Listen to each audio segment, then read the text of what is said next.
Bueno, clase, en este video, pues una despedida más, un adiós más antes de que se termine el semestre. Hi, class. In this video, just one more farewell, one more so long, and this before the semester ends, of course. I want to just make sure everyone is clear on what I said in the email or this announcement that you don't necessarily have to do all of the activities in Unidad Cuatro.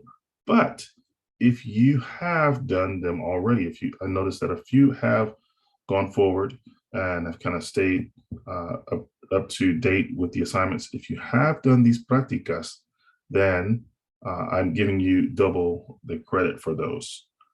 So I'm trying to give as much of a concession or as many concessions as I can and still stay within the realm of being ethical and professional, of course. So not only are these extra credit, but the entire unit 4, as I mentioned, except for las evaluaciones. Okay, so you do want to go to the evaluaciones and do those.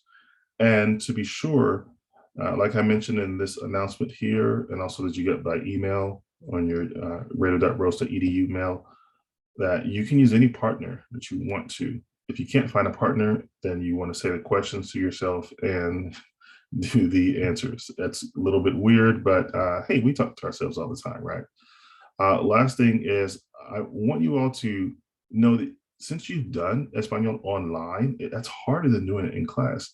And so I think that you all are super, super equipped to go on studying Espanol on your own or in class. So I want to give you just an overview of what you've done and just make sure you can put it all together. I'm a big picture kind of person. Maybe you are too. If you're okay, just kind of staying in the minutia and dealing in the nuts and bolts of things and not seeing the big picture, that's great also. We need both kinds of people. But this is unit 4, of course. Let's go back to unit 1. We started in unit 1 talking about ourselves, who we are, identifying ourselves, right? Age, telling our name. And we went on to unit 2 to talk about describing others. So we're expanding beyond ourselves, identifying others, telling others names and ages.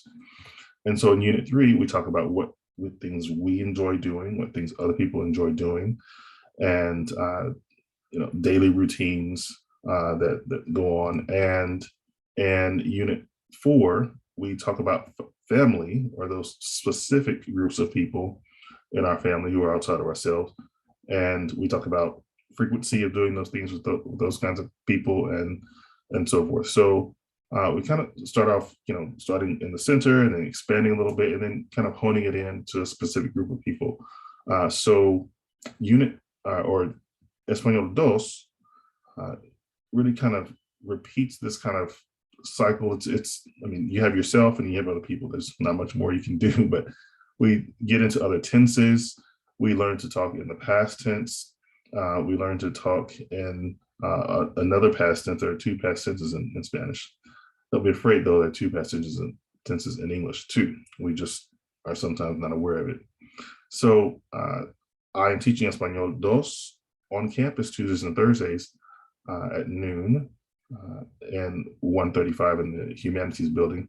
And as I was saying, if you took Espanol uno and have done relatively well, I think you are a prime candidate to do super well in Espanol dos. And I'm not just saying that some class will make it. It's already made.